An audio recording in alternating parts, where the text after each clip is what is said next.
what is the best light for creators under $500. So today I believe I have the best two lights to find out just that. I'm going to be putting these lights head to head in stuff like build quality, usability, finding out what the best output is out of each light, and finally at the very end I will tell you, given the choice, which one of these lights I would choose. So what are we actually comparing today?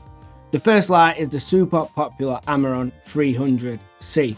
And for the people that do not know, Amaran used to be part of the Aperture lighting company. Those guys kicked off this whole LED revolution for creators that we have seen over the last decade. Aperture now focus on really high-end lighting, which comes at a much higher price point, leaving Amaran, who have now broken away to become their own separate company, to aim for the lower budget market. Taking us onto the second light, which is the GVM SD300C Pro. Now, GVM have also been in the lighting game for a very long time, and they are known for selling extremely affordable lighting. Most of us filmmakers that have been in the game for quite a while will associate GVM with like the first ever lighting we had, picking up little panels off of Amazon. As you may have already guessed with the Pro name in the title of the GVM, they are coming up in the world, aiming at professional filmmakers. So in a nutshell, what we have here is Amaran dropping down from Aperture into the budget range, and GVM coming up into the professional filmmaker area. So that sets up for the perfect head-to-head. Let's not waste any more time and find out what is the best light for under $500. So let's start off with first impressions of both lights. They both come in a carry case with identical accessories. You will get a power cable, a power brick, the light fixture itself, and also a dish that attaches to the Bowens mount on the front.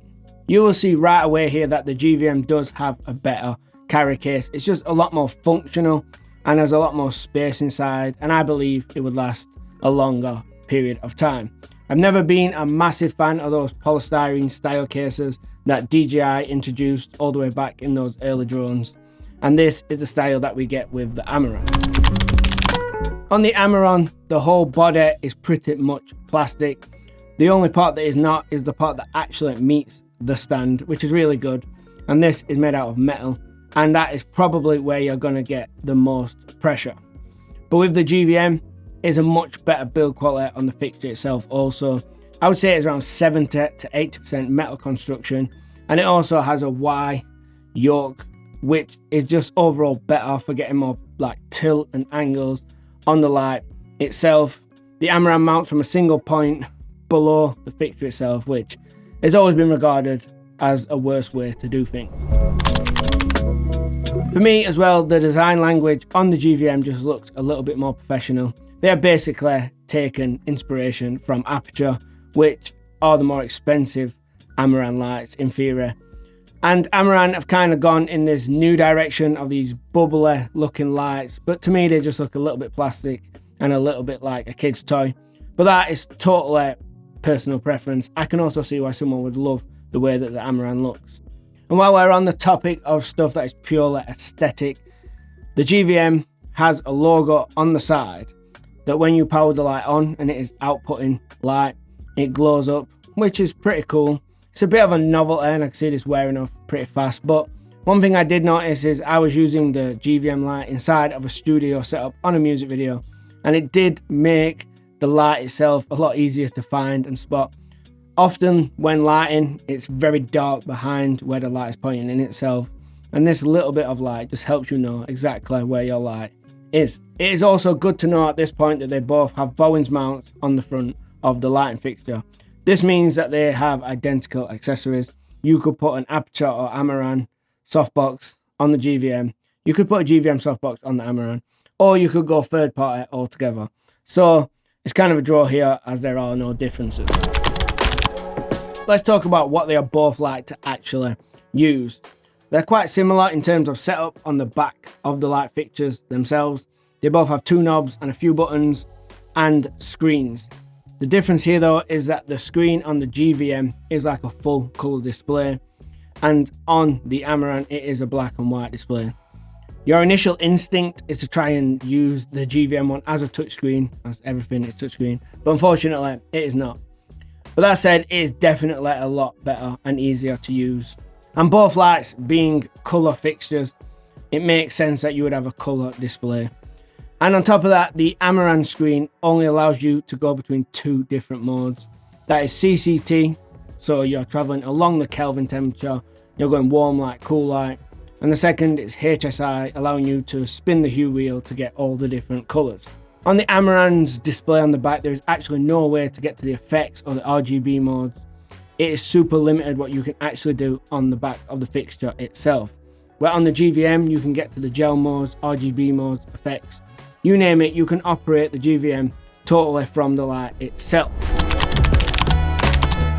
So you might be asking then, how do you operate the Amaran into those effects modes? And the answer is the Bluetooth app.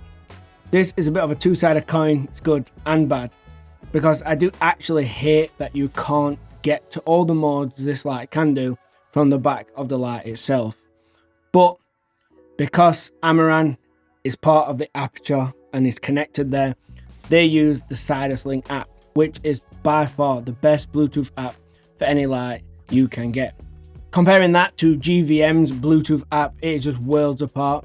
GVM have so much work to do in terms of design and usability and UI to catch up to where Sidus Link is at. So on one hand, you've got one light that limits you on the back of the fixture but has an amazing Bluetooth app.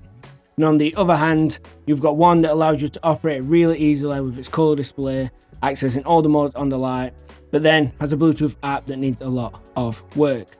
Don't get me wrong, the GVM Bluetooth app is functional, you can pretty much do all the stuff you need, but the usability of it is just awkward and clunky. And that kind of give and take also translates into how you battery power both of these lights. They can both be battery powered, but both require to buy the battery plate as an optional extra, as it does not come in the box with the lights. The Amaran one comes in at 179 USD, and the GVM one comes in at 79 USD. So let's get into the important stuff. These lights are both 300 watt COB full colour fixtures, meaning on paper they should be identical. But we all know that watts are not created equally, so let's actually do some tests. What I'm going to do is some real world camera examples. I'm going to set up a camera and without changing any settings, swap out the lighting fixture head itself. On the left here we have the Amaran and on the right we have the GVM. The first thing you can notice at 20% here is that the GVM is a little bit brighter, but this can be very much to do with the way that the brightness is applied. From a colour perspective, looking at the 5600 Kelvin here, these are quite close, but I do slightly prefer the Amaran. It's a little bit more magenta, where the GVM leans a little bit more green. Here at 3200, close again, maybe I prefer the GVM. The whole point here is though, with colour is on both lights, because they are full RGB, they both have a green magenta adjustment. So they are so close, I think it does not really matter. So jumping up to 100%, we do actually see that there is a little bit more output from the GVM. Maybe not as much, but definitely a little bit. Now let's take a look at how these lights produce colour. First, I did 0, which is pure red on a hue scale at 70%, and I would say this is the same, they look close. But when we go to 120, which is green, there is definitely a lot more output here on the GVM. And over to 240, which is blue, and again, more output on the GVM, but closer than there was on green. At the time of recording this, right now, and taking the prices from Amazon, the GVM comes in at $499 USD, while the Amaran comes in at $549 USD, meaning there's about a $50 saving by going with the GVM. The results of the test actually surprised me. I expected Amaran, with their connection to Aperture, to actually run away with it when it comes to colour accuracy and output. This either means that Amaran are using worse LEDs than Aperture, or it means that GVM have massively improved the LEDs that they do use. Either way, it was a super close test, taking into consideration with the GVM that you can adjust the green and magenta to how you like it, and it has a little bit more output and you can take that $50 savings and add it in to the lighting modifier you're going to need with the light.